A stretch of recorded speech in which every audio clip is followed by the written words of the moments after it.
First at 6 this Friday, the Better Business Bureau has examined deception in the timeshare industry and warns consumers about some timeshare deals and timeshare exit companies. News 13's Maya Lockett spoke with one Grand Strand family that says it experienced unethical business practices with a major timeshare company.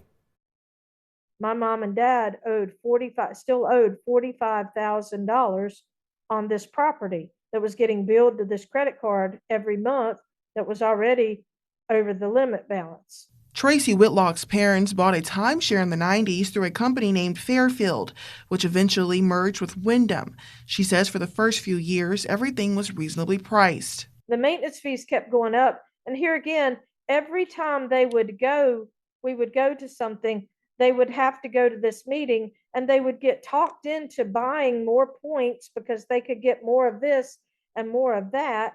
And what it was doing was actually remortgaging what they had. So they were never able to pay down anything. Whitlock says their timeshare mortgage was being billed through a Wyndham MasterCard. So here's this credit card building up on.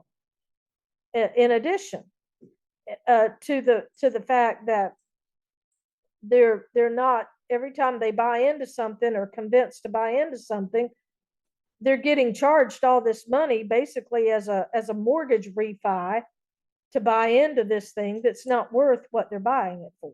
The Better Business Bureau says timeshares and vacation clubs are known to hide maintenance fees and other costs, masking the full cost of timeshare ownership. There are reputable timeshare companies in Myrtle Beach, the Grand Strand, but just the deceptive practices that they use, we want people to stop and be aware of them. The BBB received over 20,000 complaints about timeshare purchases, difficulty getting out of the agreement, and aggressive sales tactics. 114 of those complaints reported to the BBB were about businesses located right here in the Grand Strand. We got reports of high fees that people weren't made aware of when they signed the contract.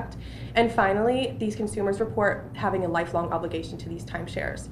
So, yeah, they just weren't aware of that.